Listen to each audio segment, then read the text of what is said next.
तो last lecture में हम लोगों ने रिफ्लेक्शन मतलब परावर्तन, ठीक है, वो समाप्त कर लिया था। आज हम लोग नए टॉपिक पे स्विच करेंगे जिसका नाम क्या है, रिफ्रैक्शन ऑफ लाइट मतलब प्रकाश का अपवर्तन। ठीक है, रिफ्रैक्शन ऑफ लाइट मतलब प्रकाश का अपवर्तन। उम्मीद है आप लोगों ने इसके पहले वाले सारे लेक्चर्स को अच्छे से देखा होगा। जो असाइनमेंट आपको प्रोवाइड की गई थी उसको आपने पूरा सॉल्व किया होगा और उसका डिस्कशन तो मैंने करवाई थी आप लोगों से। ठीक है, तो उम्मीद है सब कुछ बात आपको समझ में आ गई होगी। ठीक है, तो चलो नए टॉपिक पे स्विच करते हैं, रिफ्रैक्शन ऑफ लाइट, प्रकाश का अपवर्तन। देखो रिफ्रैक्शन ऑफ लाइट क्या होता है समझने का प्रयास करिएगा सब लोग। ठीक है, देखो होता क्या है, जैसे आपने कभी देखा होगा, जैसे टब में पानी भरा हुआ है, मान लो। ठीक है, टब में पानी भरा हुआ है और आपने उसमें कोई एक लकड़ी डाल दी या कोई जो कि चम्मच ऐसे डाल दिया है ना, जिसका या कोई ऐसा बड़ा सा कोई ऑब्जेक्ट आपने डाल दिया, लकड़ी मान लो डाल दिया। ठीक है, या मेटल की कोई रॉड डाल दी। तो जब आप उस मेटल की रॉड को देखते हो ऊपर से, तो आपको बाहर तो ऐसे दिखेगा और अंदर टेढ़ा दिखेगा। आपको वो रॉड जो कि स्ट्रेट नहीं दिखेगा। देखा होगा सबने, रॉड कैसा दिखता है, टेढ़ा दिखता है ना। पानी में कुछ और दिखेगा, उसके बाद लगता है कि जैसे ही पानी से निकला वो टेढ़ा हो गया। ठीक है, तो ये किस कारण से होता है, अपवर्तन के कारण होता है। इसी तरीके से जैसे आप कोई कॉइन है, ठीक है, टब में पानी रखा है, उसके अंदर कॉइन आप डाल लो, उस कॉइन को आप देखो। ठीक, तो जब उस कॉइन को आप देखोगे, ठीक है, तो आपको कॉइन थोड़ा ऊपर दिखाई देता है। तो ये सब जितने भी परिघटना आप देख रहे हो, ये सब किसके कारण होती है, ये सब के सब अपवर्तन के कारण होता है, रिफ्रैक्शन के कारण होता है। तो चलो समझते हैं कि रिफ्रैक्शन आखिर होता क्या है, किसको हम लोग रिफ्रैक्शन कहते हैं। ठीक है, तो बहुत साधारण सी बात है, समझने का प्रयास करिएगा। देखिए, जैसे ये हमने एक इंटरफेस बनाया, दिस इज एन इंटरफेस, ये एक इंटरफेस है।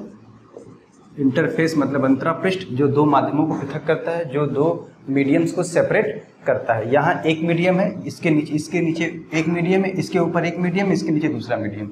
जैसे मान लो ऊपर एयर है, नीचे वाटर है। ठीक है, ऊपर एयर है, नीचे ग्लास है। तो चलो मैं कहता हूँ ये रेयरर मीडियम है, दिस इज रेयरर मीडियम, और इसके नीचे जो है वो क्या है, denser medium.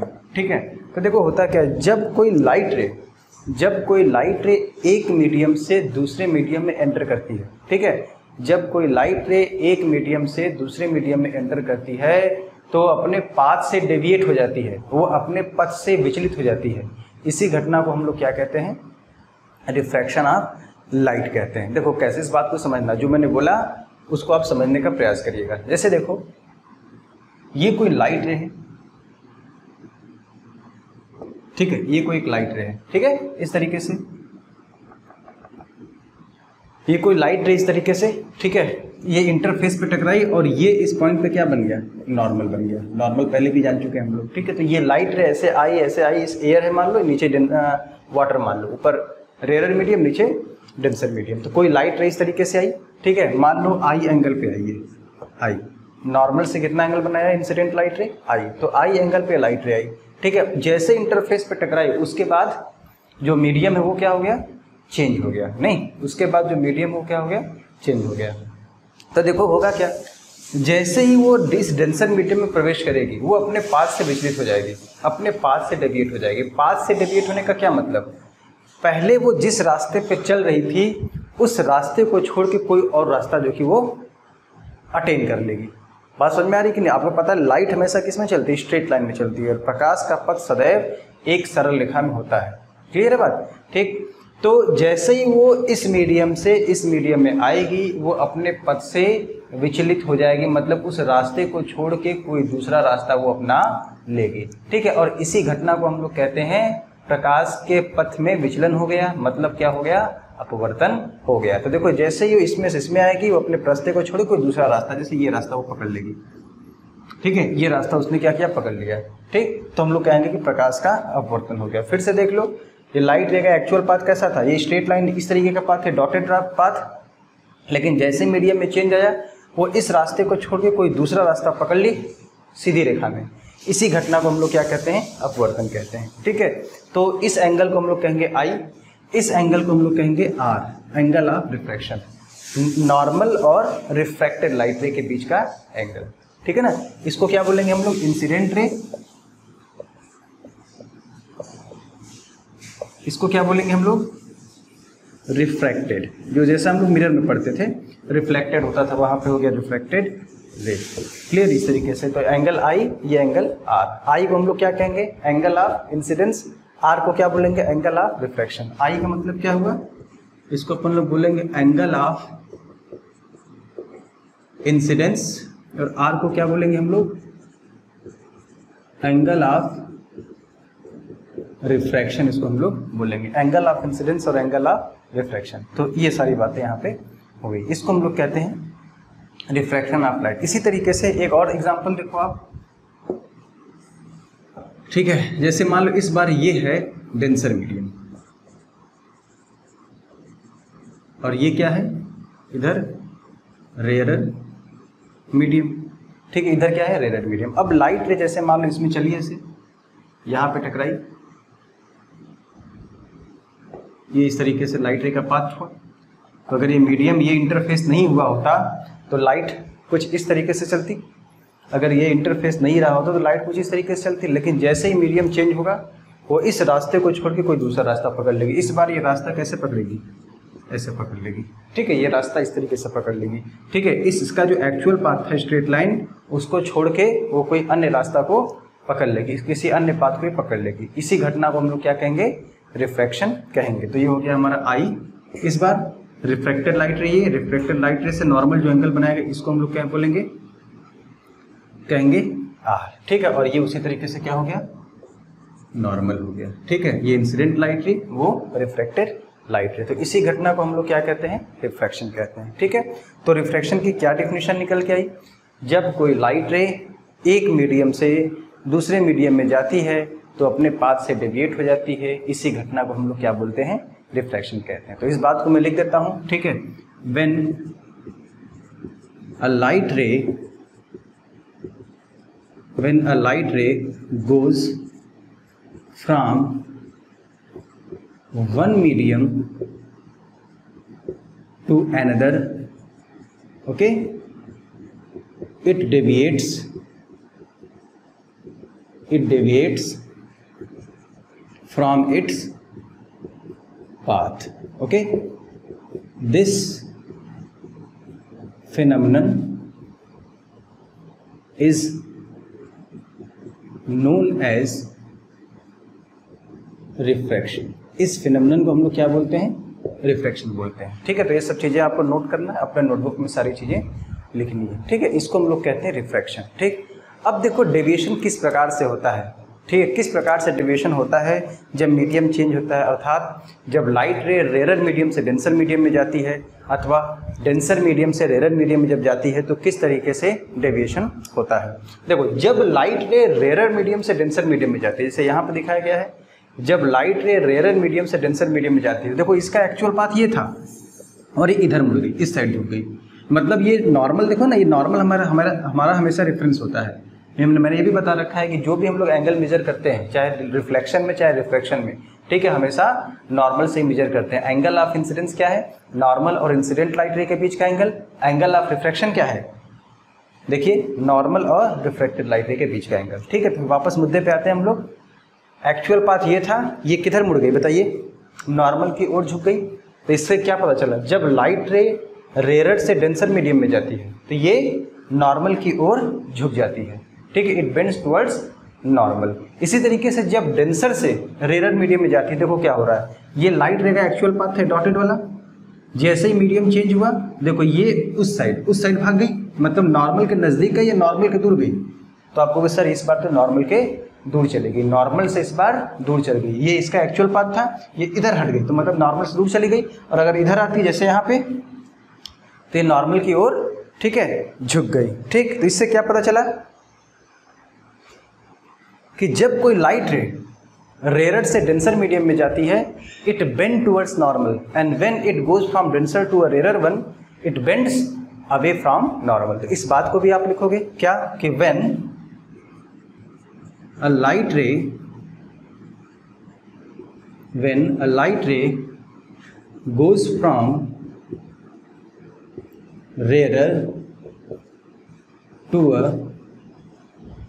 denser medium, it bends, देखो रेयर से denser medium, it bends towards normal and when it goes from denser to a rarer medium, it bends, ठीक है, it bends किधर, देखो डेंसर से रेयर मीडियम में जाएंगे, it bends away from normal,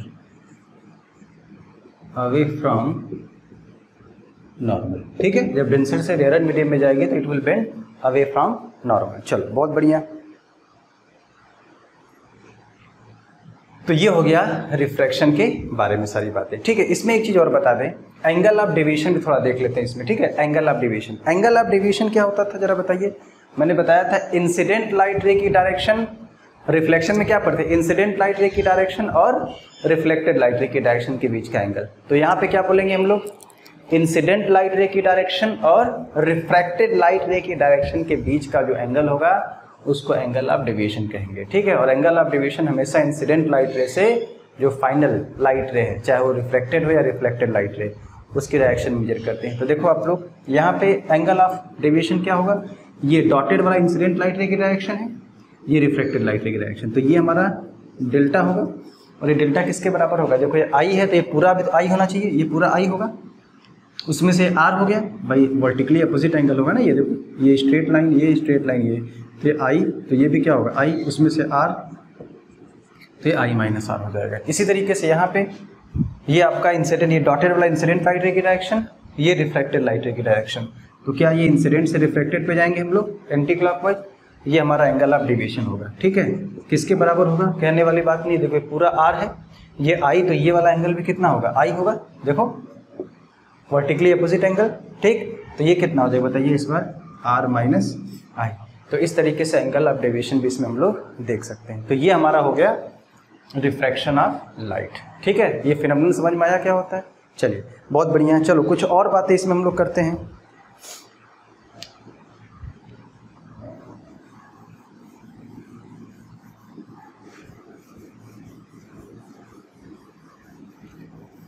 अब हम लोग जानेंगे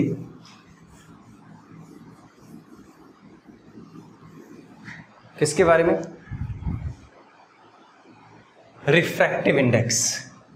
इसी से पूरा डील करना है हम लोग को। रिफ्रैक्टिव इंडेक्स, म्यू से इंडिकेट करते हैं इसको। रिफ्रैक्टिव इंडेक्स हिंदी में इसको कहते हैं अपवर्तनांक, ठीक है, अपवर्तनांक इसको हिंदी में हम लोग कहते हैं, रिफ्रैक्टिव इंडेक्स। तो देखिए रिफ्रैक्टिव इंडेक्स क्या होता है, किसी मीडियम, रिफ्रैक्टिव इंडेक्स हमेशा किसी मीडियम का होता है, तो किसी मीडियम के रिफ्रैक्टिव इंडेक्स से क्या मतलब होता है, इस बात को हम लोग समझने का थोड़ा प्रयत्न करते हैं, ठीक है। तो देखो क्या होता है, किसी मीडियम का रिफ्रैक्टिव इंडेक्स जो होता है, रिफ्रैक्टिव इंडेक्स आर आई में लिख रहा हूँ, ऑफ अ मीडियम, इसको हम लोग म्यू कह दें, जो ये किसके बराबर होता है, इसको हम लोग ऐसे डिफाइन करते हैं, speed of light in vacuum, vacuum मतलब निर्वात, अपॉन स्पीड ऑफ लाइट इन, जिस मीडियम का आप रिफ्रैक्टिव इंडेक्स निकाल रहे हो उस मीडियम में स्पीड ऑफ लाइट, इस चीज को हम लोग क्या बोलते हैं, refractive index of the medium, ठीक है। रिफ्रैक्टिव इंडेक्स ऑफ मीडियम है, इसको ऐसे ही बोल सकते हैं, या एब्सोल्यूट रिफ्रैक्टिव इंडेक्स, एक ही मतलब है। रिफ्रैक्टिव इंडेक्स ऑफ मीडियम बोले या एब्सोल्यूट रिफ्रैक्टिव इंडेक्स, ठीक है, निरपेक्ष अपवर्तनांक, एक ही मतलब है किसी माध्यम का, ठीक है। ये इस तरीके से मतलब म्यू जो हो जाएगा ये किसके बराबर होगा, स्पीड ऑफ लाइट को हम लोग सी से इंडिकेट करेंगे और इसको हम लोग वी से इंडिकेट करेंगे, तो म्यू बराबर क्या निकल के आया बताइए, सी बाई वी। और सी स्पीड ऑफ लाइट आपको पता है 3 × 10⁸ मीटर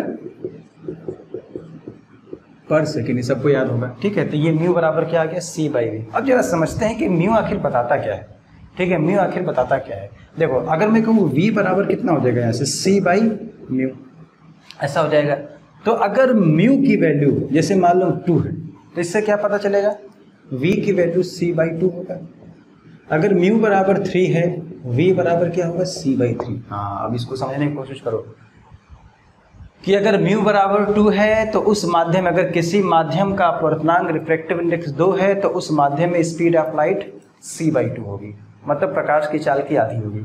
और अगर म्यू बराबर 3 है तो उस माध्यम में जो प्रकाश की चाल होगी वो कितनी होगी c/3 होगी, है कि नहीं। ऐसा तो इससे क्या पता चला, जैसे जैसे ये अपवर्तनांक बढ़ रहा है किसी माध्यम का, वैसे वैसे उस मीडियम में स्पीड ऑफ लाइट क्या हो रही है, कम हो रही है।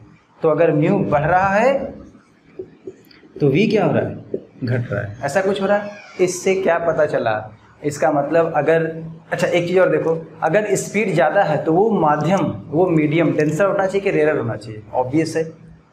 अगर स्पीड ज़्यादा है तो मीडियम जो कि डेंसर होना चाहिए कि रेयर होना चाहिए, क्योंकि जितना रेयर मीडियम होगा उसमें प्रकाश जो लाइट हो उतना फास्ट ट्रेवल करेगी। और अगर डेंसर मीडियम है तो उसमें स्पीड उसकी क्या हो जाएगी, कम हो जाएगी। ये बहुत कॉमन सी बात है, सबको समझ में आता होगा ना। अगर रेयर मीडियम है, ठीक है, रेयर मीडियम समझ में आता ना, मॉलिक्यूल्स एटम्स वगैरह कम उसमें है ना, तो घनत्व उसका कम है, ठीक। तो अगर डेंसर मीडियम है तो उसमें स्पीड ऑफ लाइट क्या होगी, कम होगी। और रेयर मीडियम है तो उसमें स्पीड ऑफ लाइट ज़्यादा होगी कि नहीं। अब जरा सोचो, अगर स्पीड ऑफ लाइट कम है तो इसका मतलब वो डेंसर हुआ, और डेंसर है तो म्यू की वैल्यू क्या होगी, ज़्यादा होगी। तो इससे क्या पता चला कि अगर म्यू की वैल्यू ज़्यादा है तो इसका मतलब वो ऑप्टिकली डेंसर मीडियम होगा, अगर म्यू की वैल्यू कम है तो ऑप्टिकली रेयर मीडियम हुआ, ठीक है। तो इसका मतलब ये हुआ कि इफ म्यू इज हायर, ठीक है, मीडियम इज ऑप्टिकली डेंसर होगा एंड वाइस वर्सा, मतलब इसका उल्टा भी सत्य है। मतलब अगर स्पीड, मतलब म्यू अगर कम है तो ऑप्टिकली क्या होगा, वो रेयर होगा, ठीक है। जैसे जल का अपवर्तनांक कितना है, 1.33 होता है, ठीक है, और कांच का जो होता है, ग्लास का 1.5 होता है। इसका मतलब क्या हुआ, इसका मतलब जो वाटर है वो क्या है, ऑप्टिकली रेयर है, और जो ग्लास है वो क्या है, ऑप्टिकली डेंसर मीडियम है। समझ में आ रही बात। चलो बहुत बढ़िया, इस तरीके से बातें हो गई। चलो कुछ और बातें समझते हैं। देखो अब हम लोग क्या कहते हैं, ये बात तो समझ में आ गई ना, रिफ्रैक्टिव इंडेक्स बोलो या क्या बोला जाए, एब्सोल्यूट रिफ्रैक्टिव इंडेक्स एक ही मतलब है। जैसे अगर मैं एग्जांपल लूँ, कुछ डेटा आपको याद भी होना चाहिए। जैसे अगर आपको बोला जाए कि रिफ्रैक्टिव इंडेक्स ऑफ, ठीक है, वाटर, या इसको कह दूं मैं, एक ही बात है, absolute refractive index of water, एक ही मतलब है ना। इसको कहेंगे ऐसे म्यू डब्ल्यू, या सिंपली म्यू लिखो, ये होता है 4/3। इसी तरीके से रिफ्रैक्टिव इंडेक्स ऑफ ग्लास या absolute refractive index of glass mu G से इंडिकेट करेंगे, ये होता है 3/2 या 1.5, ठीक है। तो इस तरीके से हमको कम से कम, ये बहुत कॉमन है, इन दोनों को हमको याद होना चाहिए, ठीक। ये हो गया हमारा रिफ्रैक्टिव इंडेक्स। ओके, अब आगे बढ़ते हैं। देखो जो वैक्यूम है या जो एयर, मतलब यहाँ पे एयर वैक्यूम को एक ही लेके चलेंगे, जब तक स्पेसिफाई ना किया जाए, ठीक है, कि एयर को अलग वैक्यूम को अलग, तो एयर वैक्यूम को लगभग एक मान के चलेंगे, जब तक कहा ना जाए उसके बारे में, ठीक है। तो फॉर एयर ऑब्लिक वैक्यूम, चाहे एयर हो या वैक्यूम हो मेरे भाई, उसके लिए बताओ जो V होगा वो C के बराबर होता है भाई। प्रकाश की चाल जो हवा या निर्वात में होती है वो C के बराबर होती है। हवा में हालांकि कम होता है, लेकिन उसको एक ही मान के चल रहे हैं, ठीक है। अदरवाइज वो मेंशन करेगा तो क्वेश्चन के हिसाब से करेंगे। तो एयर या वैक्यूम के लिए V की वैल्यू क्या होगी, C। तो इसका मतलब म्यू किसके बराबर होगा बताइए, C/V। तो C/ और V की जगह C रखोगे, ये कितना आ गया 1। इसका मतलब एयर या वैक्यूम का जो रिफ्रैक्टिव इंडेक्स होता है, ये कितना होता है, 1 होता है। याद रखिएगा, जब हम लोग एयर वैक्यूम को एक ही तरह ट्रीट करेंगे तब होगा, अदरवाइज एयर का हमेशा एक से ज़्यादा होगा, ठीक है। फॉर एनी अदर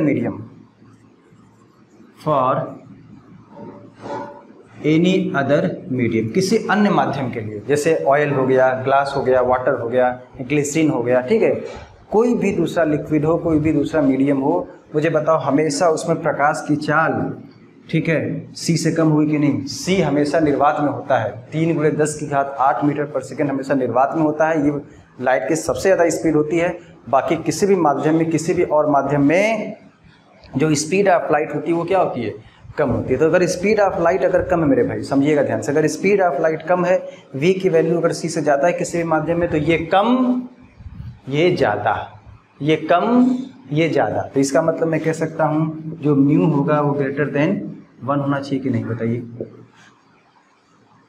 ए भाई c है ये v है, तो v की वैल्यू किसी अन्य माध्यम के लिए हमेशा क्या होगा, c से कम होगा, मतलब ये ज़्यादा हुआ ये कम हुआ। तो इसका मतलब ये ज़्यादा ये कम, तो म्यू की वैल्यू 1 से ज़्यादा हुई कि नहीं हुई, बिल्कुल हुई, है ना। तो निर्वात या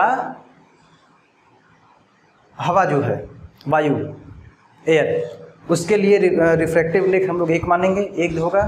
बाकी अन्य किसी भी भौतिक माध्यम के लिए, किसी भी फिजिकल मीडियम के लिए जो रिफ्रैक्टिव इंडेक्स होगा हमेशा 1 से ज़्यादा होगा। और ये कौन सा रिफ्रैक्टिव इंडेक्स की बात कर रहे हैं हम लोग, बताइए। हम लोग जो रिफ्रैक्टिव इंडेक्स है, एब्सोल्यूट रिफ्रैक्टिव इंडेक्स की बात हम लोग यहाँ पे कर रहे हैं, ठीक है। इसी तरीके से एब्सोल्यूट रिफ्रैक्टिव इंडेक्स के बाद एक और रिफ्रैक्टिव इंडेक्स हम लोग देखेंगे, रिलेटिव रिफ्रैक्टिव इंडेक्स। ये बात समझ में आई सबको, गुड। इसी तरीके से एक और देखेंगे हम लोग, रिलेटिव रिफ्रैक्टिव इंडेक्स, सापेक्ष अपवर्तनांक। ये सारी बातें नोट करना आपको नोटबुक पे।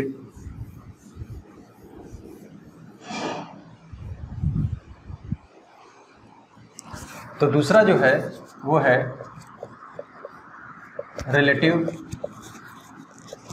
रिफ्रैक्टिव इंडेक्स, ठीक है, सापेक्ष अपवर्तनांक। तो देखो रिलेटिव रिफ्रैक्टिव इंडेक्स क्या होता है, समझिएगा ध्यान से। रिलेटिव रिफ्रैक्टिव इंडेक्स किसको कहते हैं, it is refractive index of one medium with respect to other, ठीक है।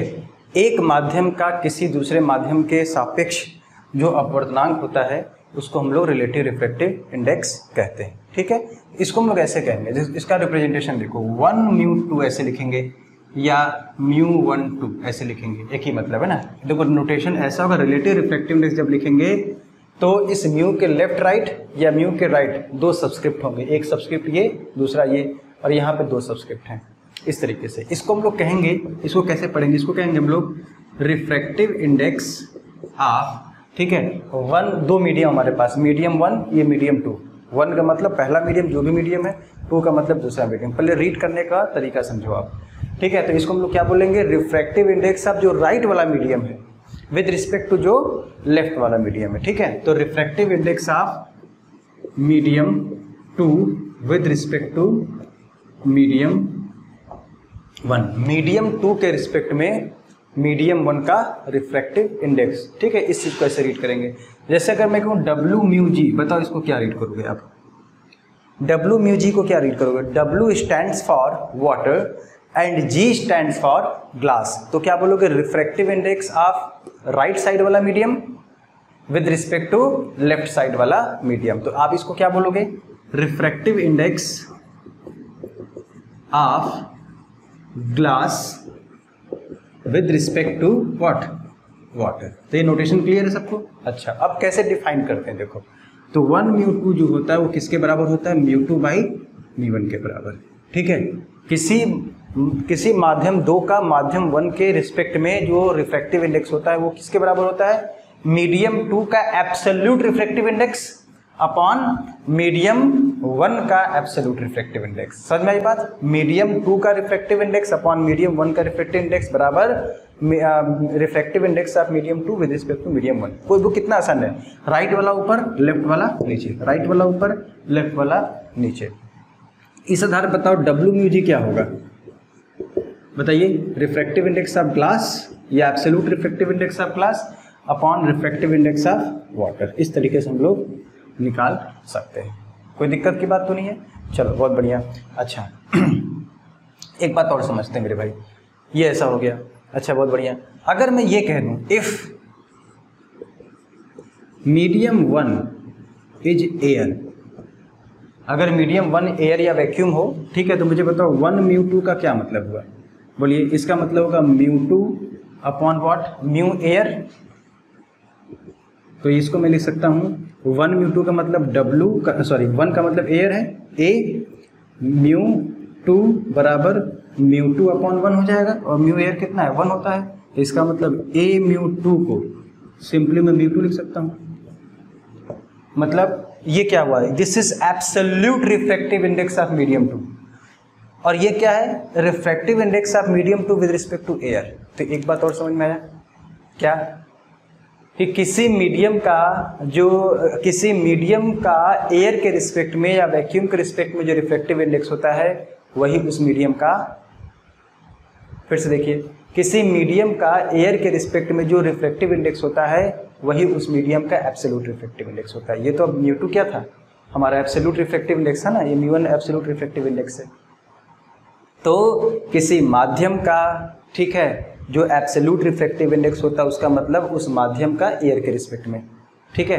तो एयर के रिस्पेक्ट में है तो वो क्या हो जाएगा एब्सोल्यूट, बाकी किसी और माध्यम के रिस्पेक्ट में है तो क्या होगा बताइए, रिलेटिव हो जाएगा, ठीक है। तो आप क्या बोलोगे, इसका मतलब रिफ्रैक्टिव इंडेक्स ऑफ, या कह दो absolute refractive index of a medium, इसका मतलब क्या हुआ, refractive index of medium with respect to air या वैक्यूम, ठीक है। इस तरीके की बातें हो गई, ठीक है। तो एयर के किसी माध्यम का एयर के रिस्पेक्ट में रिफ्रैक्टिव इंडेक्स मतलब उस माध्यम का एब्सोल्यूट रिफ्रैक्टिव इंडेक्स, ठीक है। तो ये सब बातें हमारी निकल कर आई। चलो बहुत बढ़िया, अब हम लोग आगे बढ़ते हैं। चलिए अब जैसे मान लो एक क्वेश्चन इस पे करते हैं ना, या एक चीज़ और देख लो पहले, किसी मीडियम का मैंने बताया एब्सोल्यूट, अब जब मैं किसी मीडियम का बोल रहा हूँ इसका मतलब मैं एयर और वैक्यूम की बात नहीं कर रहा हूँ, उसके अलावा बाकी किसी मीडियम की। तो किसी मीडियम का एब्सोल्यूट रिफ्रैक्टिव इंडेक्स हमेशा एक से ज़्यादा होता है, लेकिन what about relative refractive index, what about relative refractive index, ये एक से ज़्यादा भी हो सकता है, एक से कम भी हो सकता है। जैसे एक एग्जाम्पल्स देखो, अगर मैं कहूँ, ठीक है, रिफ्रैक्टिव इंडेक्स ऑफ वाटर ये 4/3 है, रिफ्रैक्टिव इंडेक्स ऑफ ग्लास ये है 3/2। आपको पूछा जाए आपसे पूछा जाए डब्ल्यू म्यू जी क्या होगा, आपसे पूछा जाए जी म्यू डब्ल्यू क्या होगा, ठीक है। तो चलो देखते हैं डब्ल्यू म्यू जी क्या होगा, refractive index of glass with respect to water, क्या ये म्यू जी अपॉन म्यू डब्ल्यू होगा। म्यू जी कितना है बताइए, 3/2, ये 4/3, क्या ये 9/8 हो जाएगा, बिल्कुल, ये ग्रेटर देन 1 है। जी म्यू डब्ल्यू क्या होगा, mu W upon mu G, 4/3, 3/2, 8/9, less than 1 हो गया, है कि नहीं। तो याद रखिएगा रिलेटिव रिफ्रैक्टिव इंडेक्स तो कुछ भी हो सकता है ना भाई। रिलेटिव रिफ्रैक्टिव इंडेक्स क्या है, दो मीडियम का जो रिफ्रैक्टिव इंडेक्स का डिवीजन है, तो अगर ऊपर वाला ज़्यादा नीचे वाला कम हुआ तो एक से ज़्यादा होगा, ऊपर वाला कम नीचे वाला ज़्यादा हुआ तो एक से कम हो जाएगा, ठीक है। तो रिलेटिव रिफ्रैक्टिव इंडेक्स एक से कम भी हो सकता है, लेकिन किसी मीडियम का absolute refractive index is always greater than 1। तो this thing you will have to, ठीक है, रिमेंबर, ये सारी बातें आपको याद रखनी, सब कुछ लॉजिकल बिल्कुल है। ओके चलो कुछ और बातें करते हैं।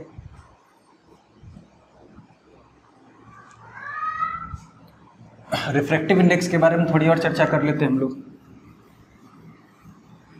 और किन बातों पे किसी मीडियम का जो रिफ्रैक्टिव इंडेक्स है वो डिपेंड करता है।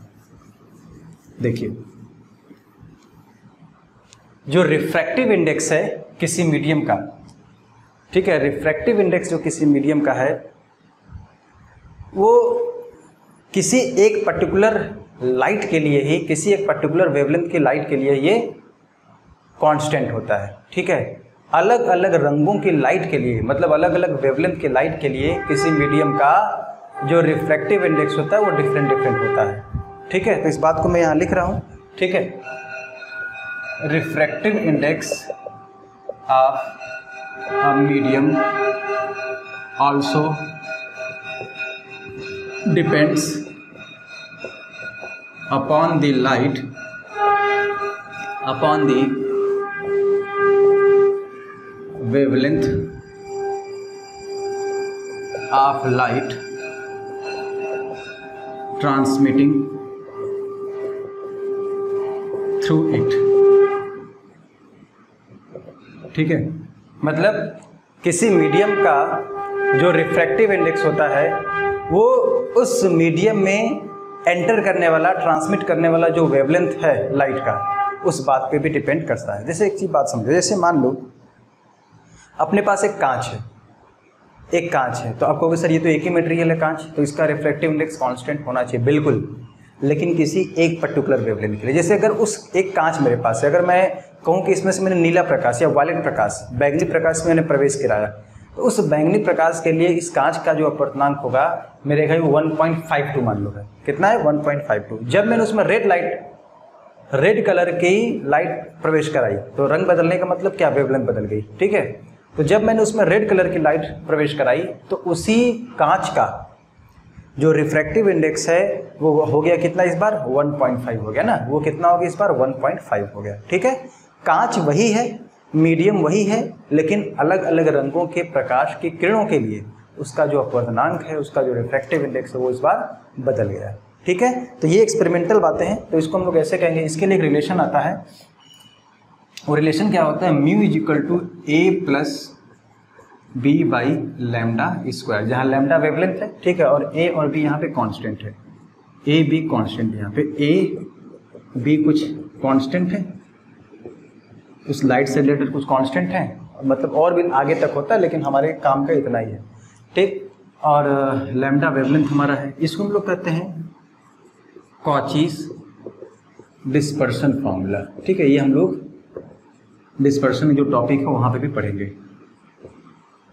ठीक है। इसको कहते हैं कॉची डिस्पर्शन फॉर्मूला, इसे जो कहते हैं, ठीक है। तो म्यू बराबर A plus B by lambda square. तो आप देखो लैम्डा अगर बदलेगा तो म्यू भी बदलेगा, मतलब देख सकते हो mu proportional to 1 by lambda square जैसा कुछ है रिलेशन, कुछ इस तरीके का रिलेशन अपने को नजर आ रहा है, mu proportional to 1 by lambda square. इसका मतलब किसी माध्यम का अपवर्तनांक इस लैम्डा पे भी डिपेंड करता है। अगर लैम्डा की वैल्यू बढ़ेगी तो म्यू की वैल्यू घटेगी, लैम्डा की वैल्यू कम होगी तो उसी माध्यम का म्यू क्या हो जाएगा, कम हो जाएगा। जैसे देखो आपको पता है, आपने विजिबल लाइट का स्पेक्ट्रम देखा होगा तो उसमें पढ़ा होगा आपने, जो वायलेट कलर की वेवलेंथ जो होती है वो कम होती है किससे, रेड कलर से। रेड कलर की वेवलेंथ सबसे ज़्यादा होती है, वायलेट कलर की सबसे कम होती है। विब्ग्योर आपने पढ़ा नीचे से ऊपर, स्पेक्ट्रम पढ़ेंगे बाद में भी इसको हम लोग। तो लैम्डा भी लेस देन क्या हुआ, लैम्डा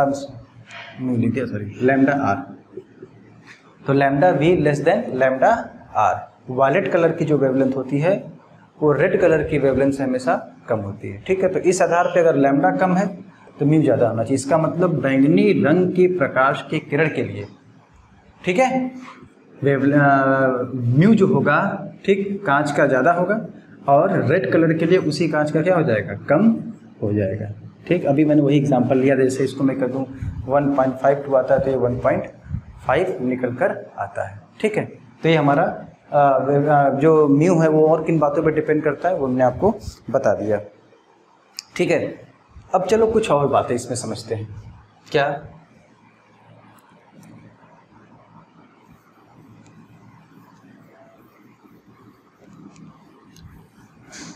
देखो जब कोई, ये भी आपने पढ़ा होगा 10th का, बहुत सिंपल सा टॉपिक है, बहुत सिंपल सा टॉपिक है कि जब कोई लाइट एक मीडियम से दूसरे मीडियम में जाती है तो कौन सी उसकी कैरेक्टरिस्टिक है जो नहीं बदलती है, ठीक है।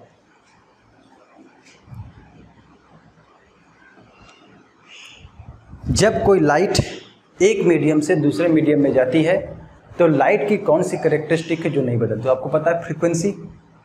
जब कोई लाइट रे एक मीडियम से दूसरे मीडियम में जाती है तो उसकी फ्रीक्वेंसी नहीं बदलती है, बाकी जो पैरामीटर्स हैं, वेवलेंथ, इंटेंसिटी, स्पीड वगैरह सब बदल जाती है, ठीक है। कि फ्रीक्वेंसी देखो नहीं बदलती, क्योंकि फ्रीक्वेंसी वो मीडियम पे डिपेंड नहीं करता, वो सोर्स पे डिपेंड करता है ना, जिस सोर्स से लाइट आ रही है, ठीक है, उसकी उस पर डिपेंड करता है। तो चूंकि जो सोर्स से लाइट है, सोर्स की फ्रीक्वेंसी तो बदल नहीं रही, सोर्स बदल नहीं रहा हमारा, इसलिए फ्रीक्वेंसी नहीं बदलेगी। तो फ्रीक्वेंसी चूंकि सोर्स पे डिपेंड करती है, इसलिए लाइट की फ्रीक्वेंसी मीडियम बदलने के साथ नहीं बदलती है, लेकिन उसका वेवलेंथ और उसकी स्पीड क्या हो जाती है, बदल जाती है। देखिए इंपॉर्टेंट, ठीक है, बात है ये, इसको आपको जानना है। और ये कई बार नीट वगैरह में तो कई बार आ चुका है ना, मेडिकल के एग्जाम में तो बहुत पुराना, कई बार आ चुका है, बहुत पुराना क्वेश्चन, सबको पता भी होगा, ठीक है। तो इस बात को मैं लिख रहा हूँ, क्या, व्हेन अ लाइट रे goes from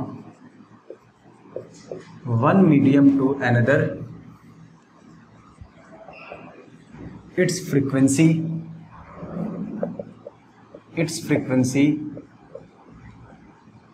does not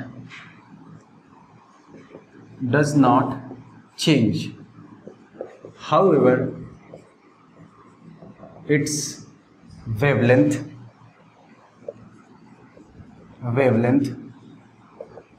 speed और इंटेंसिटी भी ऑब्वियसली चेंज, ये सारी चीज़ें बदलती। अब रिलेशन निकालना है हमको। देखो अभी हमने पढ़ा था, जैसे मान लो अपने पास दो मीडियम है, एक मीडियम 1 है, एक मीडियम 2 है। मीडियम 1 में जो स्पीड ऑफ का जो रिफ्लेक्टिव इंडेक्स v1 है, इसमें स्पीड ऑफ लाइट v1 है, ठीक है। इसमें जो लाइट की वेवलेंथ है वो λ1 है, और जो फ्रीक्वेंसी उसको मैं f बोल रहा हूँ, ठीक। इसी तरीके से मीडियम 2 में μ2, v2, λ2 and again f same क्यों रखा है? अभी वो लिखा है मैंने, फ्रीक्वेंसी डज नॉट चेंज, ठीक है, on changing the medium. Okay, ये हमारा हो गया। अब रिलेशन इसमें हमको निकालना है।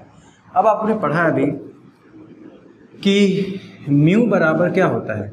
c/v होता है। तो इसका मतलब मैं लिख सकता हूँ μ1 बराबर c/v1, इसी तरीके एंड μ2 बराबर c/v2। क्या मैं ऐसा लिख सकता हूँ? बिल्कुल लिख सकता हूँ। तो मुझे आप बताओ, क्या मैं μ2/μ1 को v1/v2 लिख सकता हूँ? फिर डिवाइड कर लीजिए तो ये ऊपर ये नीचे चला आएगा ना। μ2/μ1 बराबर क्या? v1/v2 ये अपना निकल आएगा, ठीक है। तो ये हमारा आ गया। तो यहाँ से देखना ना, μ2/μ1 करेंगे तो ये v2 नीचे, v1 ऊपर चला जाएगा। ओके, तो अब मुझे बताओ यहाँ से क्या निकले। ये हमारा एक रिलेशन हो गया, या इसको मैं ऐसे भी याद कर सकता हूँ, μ1/v1 बराबर μ2/v2। ऐसा कह सकते हैं कि नहीं बताइए? ऐसे भी लिख सकते हैं। इसी अब लेकिन आपको पता है v बराबर क्या होता है? f lambda. तो इसलिए मैं v1 को मैं लिख सकता हूँ f इंटू λ1। ये वेव में पढ़ रखा है ना, स्पीड बराबर फ्रीक्वेंसी इंटू वेवलेंथ होता है। और v2 बराबर क्या लिख सकता हूँ बताइए? f इंटू λ2, f नहीं बदलेगा। तो क्या मैं v1/v2 को λ1/λ2 लिख सकता हूँ? और v1/v2 है क्या? क्या ये μ2/μ1 है? यहाँ पे देखो, ये μ2/μ1 है। तो इसका मतलब मैं लिख सकता हूँ μ2/μ1 बराबर λ1/λ2, ठीक है। या क्रॉस मल्टीप्लिकेशन करो, μ1 λ1 बराबर μ2 λ2, ये निकल कर आ गया, ठीक है। चलो एक बात समझते हैं, एक और सिंपल सी बात समझ लेते हैं। अगर जैसे मैं कह दूँ एक एयर है, एयर में मैं कह दूँ वेवलेंथ कितनी है? लैम्डा, ठीक है। एयर में क्या है? Wavelength lambda. और कोई दूसरा मीडियम है, ठीक है, या लैम्डा एयर कह लो इसको, और लैम्डा मीडियम में क्या है? लैम्डा मीडियम है। अब मुझे बताना है, और इस मीडियम का रिफ्रैक्टिव इंडेक्स कितना है? मीडियम का रिफ्रैक्टिव इंडेक्स मैं कह दूँ म्यू, ठीक। और एयर का 1 होता है। तो अगर मैं ये फॉर्मूला लगाऊँ यहाँ पे, देखो तो क्या निकल के आएगा? μ2/μ1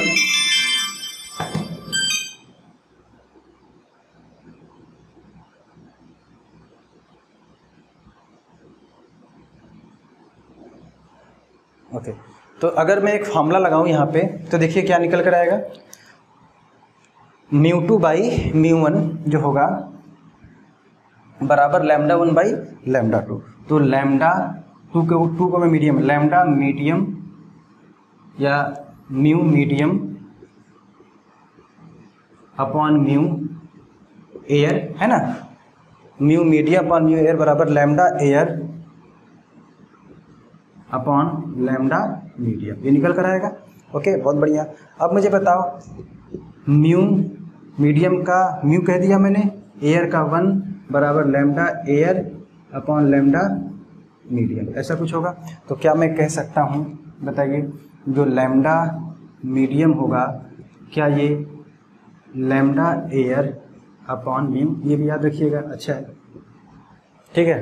कि अगर हमको एयर में वेवलेंथ पता हो और किसी ऐसे मीडियम में हमको वेवलेंथ निकालना हो, अगर हमको एयर में मीडियम पता हो और हमको किसी ऐसे मीडियम में वेवलेंथ निकालना हो जिसका रिफ्रैक्टिव इंडेक्स कितना है? म्यू है, तो उस मीडियम में जो वेवलेंथ होती है वो किसके बराबर हो जाएगी?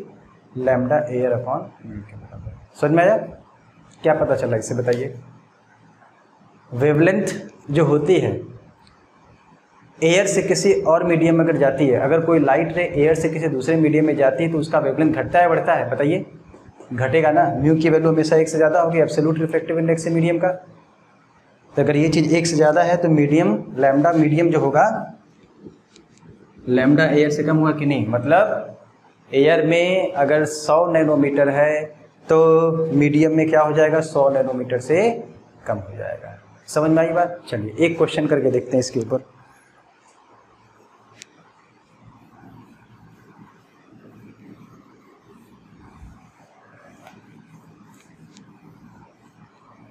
एक क्वेश्चन देखते हैं। क्वेश्चन हमारा ये है, रिफ्रैक्टिव इंडेक्स या ऐसे देखो, wavelength of light in air is 780 nanometre, ये 780 नैनोमीटर है। Find its speed and wavelength in glass, और इसका म्यू आपको दे रखा है 3/2। आपको एयर में रिफ्रैक्टिव इंडेक्स, एयर में आपको वेवलेंथ दे रखी है लाइट की, आपको बताना है कि ग्लास में उसकी स्पीड और जो वेवलेंथ होगी वो कितनी होगी। बहुत सिंपल सी बात है। चलो देखते हैं, कुछ करना थोड़ी है। पहले हम लोग क्या देख लेते हैं, इसकी ये वाला देख लेते हैं। स्पीड के लिए हमको पता है μ1 v1 बराबर μ2 v2। μ1 किसको मान लें? चलो एयर को मान लेते हैं। तो एयर का कितना हो जाएगा 1, स्पीड कितना हो जाएगा बताइए उसमें, या सीधे से ऐसे कर लो यार। म्यू बराबर क्या होता है? c/v होता है, इसमें कोई दिक्कत की बात नहीं। ये v मीडियम का रिफ्रैक्टिव इंडेक्स है, v मीडियम में स्पीड ऑफ लाइट है, म्यू क्या है? मीडियम का रिफ्रैक्टिव इंडेक्स, और ये एयर में है। तो बताइए यहाँ पे v बराबर क्या हो जाएगा? ठीक है, c/μ, c पता 3 × 10⁸ मीटर पर सेकेंड, ये 3/2, तो 2 × 10⁸ मीटर पर सेकेंड होगा। ठीक है, इसी तरीके से जो लैम्डा मीडियम वो किसके बराबर होगा? लैम्डा एयर अपॉन म्यू हो जाएगा। तो लैम्डा एयर बताइए कितना है? 780, और ये 3/2। ठीक है, तो 2/3 × 780, देखो ये कटेगा कि नहीं? कितना आ जाएगा? 2 और ये 6, 26 हो जाएगा। 26 नहीं 52, 520 नैनोमीटर। बताइए कोई दिक्कत है किसी को? ठीक है, तो बहुत सिंपल सी बात थी। ठीक है,